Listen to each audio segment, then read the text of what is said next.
Brilliance Audio presents The Christmas Forest by Rebecca Boxall, performed by Fiona Hardingham, Henrietta Mayer, and Nico Evers Swindle. Enid. So, did you send it? I was irritated to see Bess hopping up and down on my doorstep when I arrived home. I didn't want to see her. I wanted to be alone to mull over my decision, which, even though I'd been thinking about nothing else for a fortnight, and despite the fact that the choice had now been made, still felt like it deserved a bit more thought time, or obsession, as Bess would say. Yes, I did, I muttered, elbowing my sister out of the way so I could unlock the front door. I made my way into the sitting room and immediately gathered up my cat, Clifford, and sat in the armchair beside the log burner with him on my lap. I said yes, I told her. I'm going to the travel agents on Monday. I'm hoping to leave on the 9th of December, and I should be home before New Year. Now, I don't want to talk any more about it, I said sternly.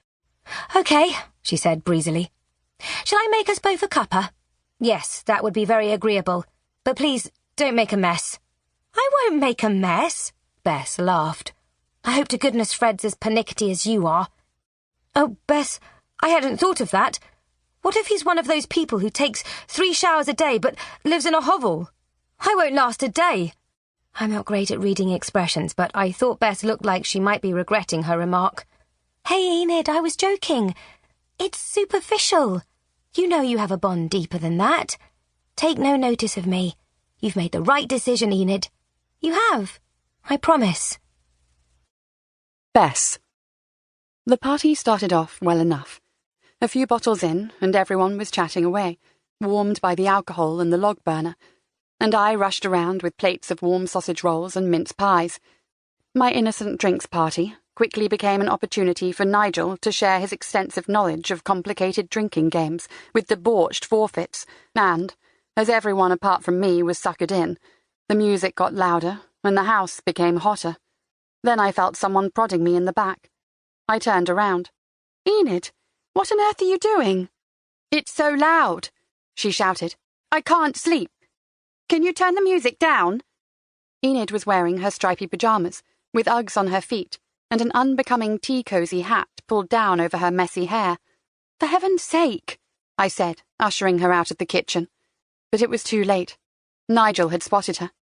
Hang on, he slurred. "Bog off. But, darling, won't you stay for a little drinky? Here, just one shot," he said, following her with a glass of tequila. I thought Enid would just ignore him and hurry off, but she grabbed the drink from him and took a sip, before pulling a face. "Yuck! That's disgusting." "Ha! You didn't down it in one. Forfeit!" And before I could stop him, he'd pulled Enid's pyjama bottoms down to the tops of her Uggs, right there in front of half the party guests. I watched in horror as Enid pulled her trousers back up, her face blotched with embarrassment, and ran out through the porch. Fred. Fred was starting to get twitchy. It had been ages and still no word from Enid. He hoped he hadn't been too forward, inviting her to stay, but they'd been together, apart, for a year now, and he was desperate to take things forward.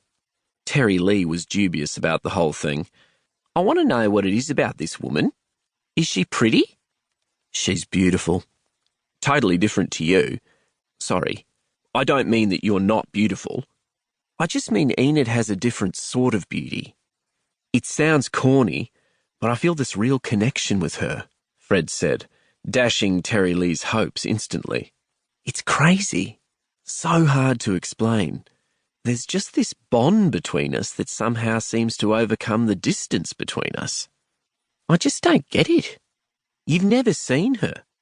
All you've done is exchange letters and photos and had the odd phone call. I mean, the way you met, that Christmas card exchange. I'm sorry, but you have to admit, that was really tragic." Fred rubbed at his silver stubble and thought back to those bleak days when his mum had lost all mobility. He'd been drained, mentally and physically, far too tired to go out and yet desperate for some sort of interaction with the outside world.